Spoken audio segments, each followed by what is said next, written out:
कोण कोण ओळखतं बघू आपण. हा कुठाला देवस्थान आहे. चला, गुड मॉर्निंग मित्रांनो. तर तुमचा लाडका आजू आणि जय श्रीराम. मी चाललोय सकाळी सकाळी कुठं तर बाहेर.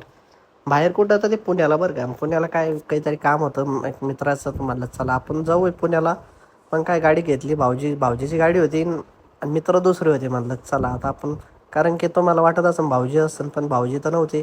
पण मग काय डायरेक्ट पुण्यात आलो, ब्लॉग डायरेक्ट पुण्यातच चालू केला. मग काय विशेष नाही. म्हणलं आता पुण्यातला हा कुठलं ते मंदिर ते मला सांगा, कमेंटमध्ये सांगा. आणि काय काम होतं पुण्याला मी ते पण सांगतो तुम्हाला. पण ते असो, काय देवगडला येताना मग देवगडला चहा पिली, मग इथंच ब्लॉग एंड केला. म्हणलं The next morning. मग काय सकाळी सकाळी डायरेक्ट राशनच्या दुकानात आलो आणि राशन घेऊन डायरेक्ट घराकडून डायरेक्ट शेतात आलो बरं का. मग शेतात काय विषय, आपल्याला जायचं होतं अंडे आणायला. अंडे पण ते तर पोल्ट्री फार्मवर आपल्या मित्र सुदर्शनना बनवलेलं आहे. मग त्याच्याकडून अंडे कोणाला लागत असेल तर आपल्याला कमेंट करा, त्याचा नंबर देतो. मग काय अध्यक्ष बसलेले होते. म्हटलं आता अध्यक्ष बघू काय म्हणतात ते. काही बोलत नाही ते, हसन ते नुसतं नको नको. हा म्हणा, तुम्ही जोरात बोला ना. ओ अध्यक्ष, ओ दादा, दादा तुम्ही थांबा 2 मिनिटं. अध्यक्ष थोडं.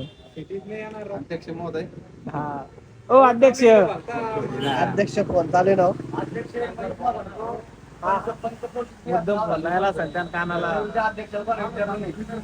देणार ठेवून थांबना. इथं मुद्द्यात चालू बोला बरं आहे ना. दादा, 2 शब्द बोला हा, दादा. 2 शब्द होते. दादा बोला तुम्ही आता लवकर. दादा असे पाय कोण पडत होते मला काही समजलं नाही. पण मग दादा नंतर म्हणे, भाऊ हा पूर्ण पंचकृषीत असा स्टेटस होते म्हणे याचे. कारण का बरं म्हणलं, ते अध्यक्ष झालेले आहे ना म्हणलं, त्याच्यामुळं. अरे म्हणलं हो का असं. मग अध्यक्ष झालेले बरं का किशोर भाऊ शेळके.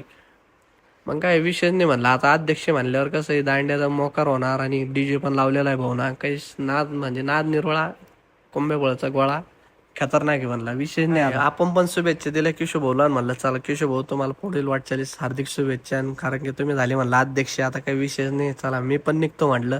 ते म्हणे नाही नाही जाय. अरे नाही म्हणलं, मला पाणी टाकायचं हॉटेलला. ठीक आहे म्हणे जा म्हणे. मग का डायरेक्ट हॉटेलवर आलो टँकर घेऊन. संध्याकाळ झाली होती. मग कोणी नवीन असेल तर लाईक करा, फॉलो करा. ब्लॉग इथं चेंज करतो.